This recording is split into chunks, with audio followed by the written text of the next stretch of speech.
Please be seated.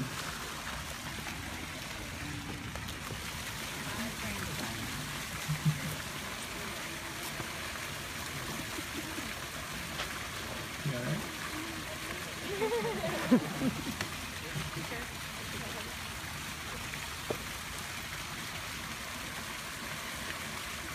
We're all gathered here today to celebrate the union of Derek and Brittany, but many of you are probably wondering what I'm doing up here. For those of you that know me, I'm probably the last person you would expect to see here, and for others, you probably have no clue who I am. But luckily for me, the story of Brittany and Derek is tied to me. They met at a party at my house all those years ago, and although Brittany was already one of my very good friends at the time, and Derek was somebody I only knew through friends of friends and as a good person. At the time, I never would have guessed these two would end up together. And Brittany probably would have said the same thing, having said to Megan later that night, "I bet you $10 that kid never calls me."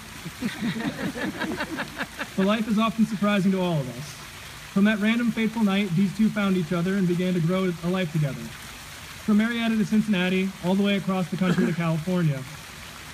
Their love took great distances both physically and emotionally.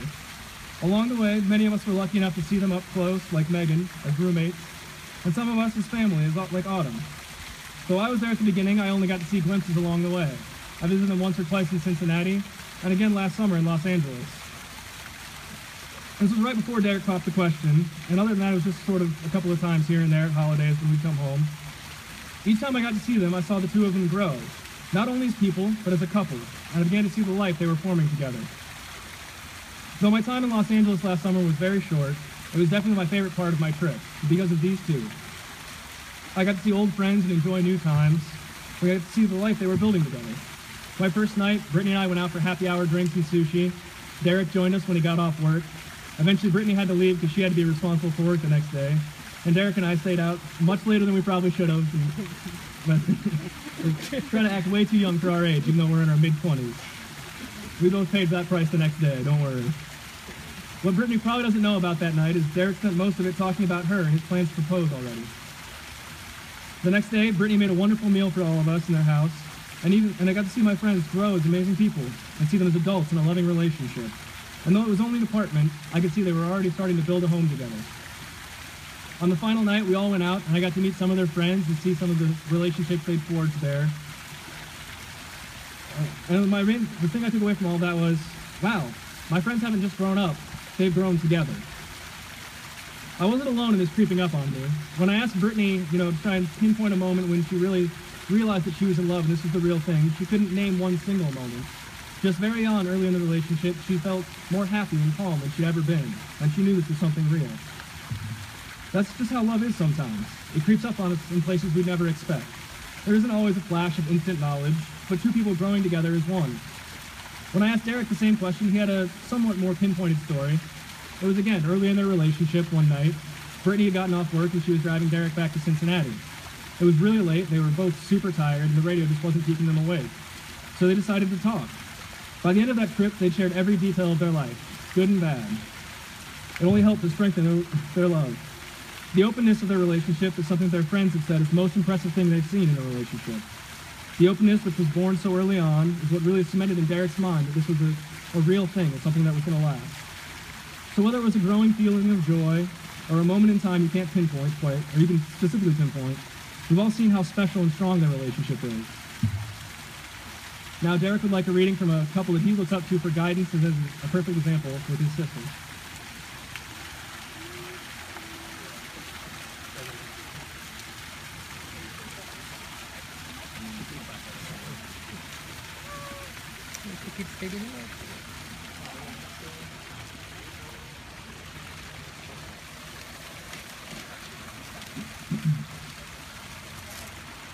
Why marriage?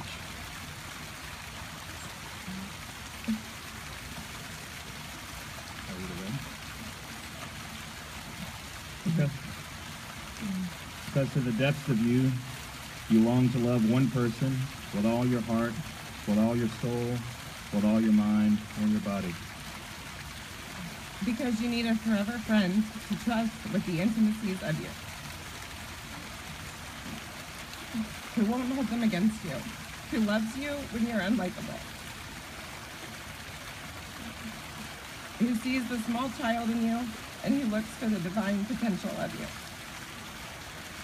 Because you need a cuddle in the warmth of the night with someone who thanks God for you, with someone you feel blessed to hold. Because marriage means opportunity to grow in love and in friendship. Because marriage is a discipline to be added to a list of achievements. Because marriages do not fail, people fail when they enter into a marriage expecting the other to make them whole. Because knowing this, you promise yourself to take full responsibility for your own spiritual, mental, and physical wholeness. You create the perfect you. You take half the responsibility for your marriage, and together you'll create a whole and perfect union. Because with this understanding, the possibilities are limitless.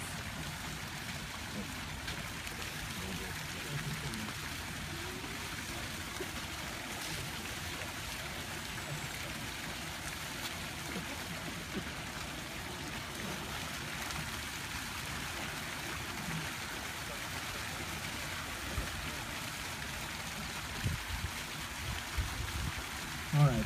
For those of you that don't know, the hand fasting ceremony we're about to perform is an ancient tradition that symbolizes the union and joining of these two lives by tying the knot that will bind them in holy matrimony. You can take these from your hands, you've already got them.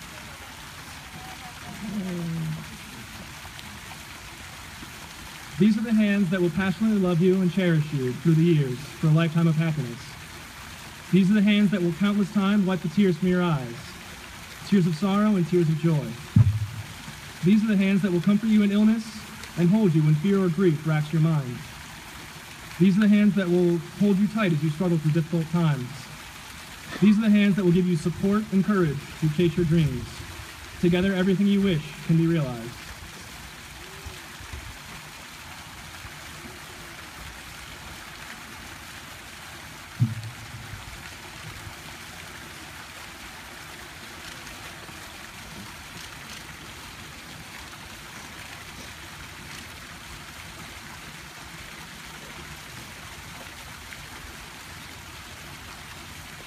Brittany, you promise to be faithful to Derek, to love him without reservation, to stand with him in times of sorrow and joy, in sickness and health, to be open and honest with him, and to honor him as your lawfully wedded husband, as long as you both shall live?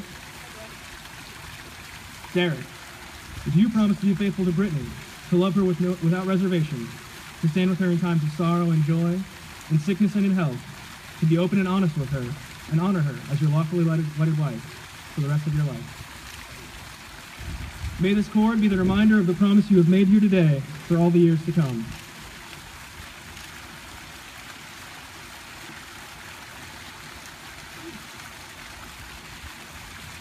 The ring.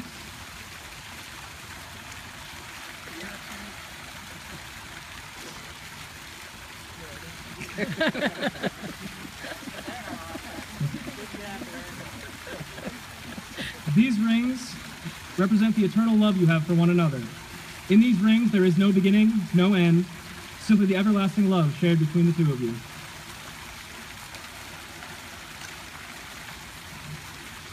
The couple has decided to recite their own vows.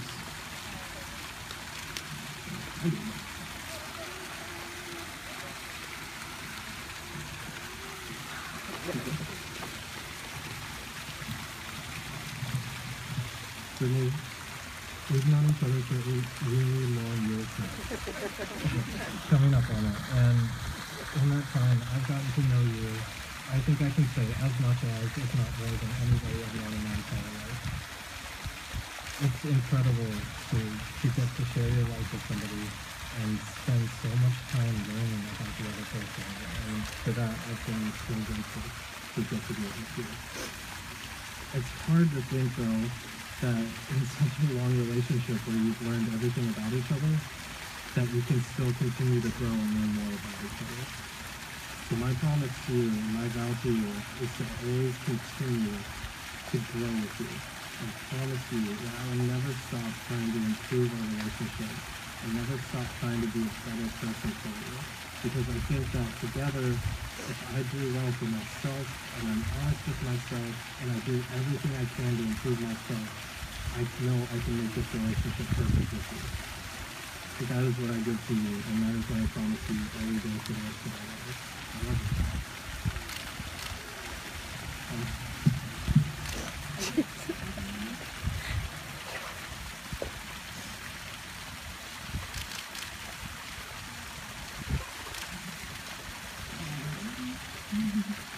I had tape, I'm sorry, I didn't realize. Here. I love you with everything that I have.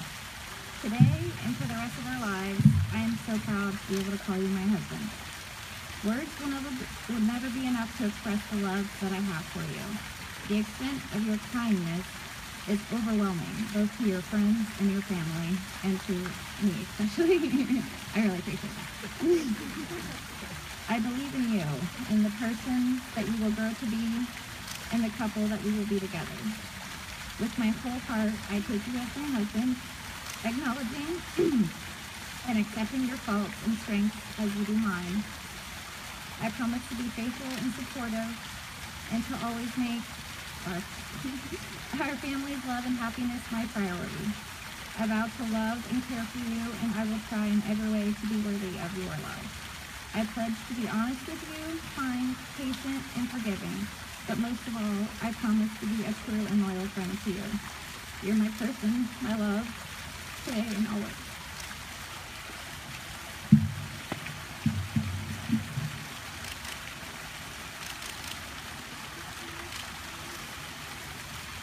Now, before I pronounce you a married couple, there's one more thing I would like you to do. Your wedding day is one that seems to fly by, a day filled with emotion, friends, and dancing. Many people remember their wedding day, remembering to use scrapbooks and mementos to remind them. So I'd like you to take a few seconds and look each other's eyes. Think about the happiness and the love you feel in this moment. Let that feeling truly sink in. Now think about your life together in 5 years from now. 10 years. 20. Where are you? What are you doing? Undoubtedly, your two visions are not identical, but very complementary. As John Lennon said, a dream you would dream alone is only a dream. A dream you dream together is reality. That reality starts now for the both of you. Now, by the power vested in me by the state of Ohio, I now pronounce you man and wife. You may kiss the Britty.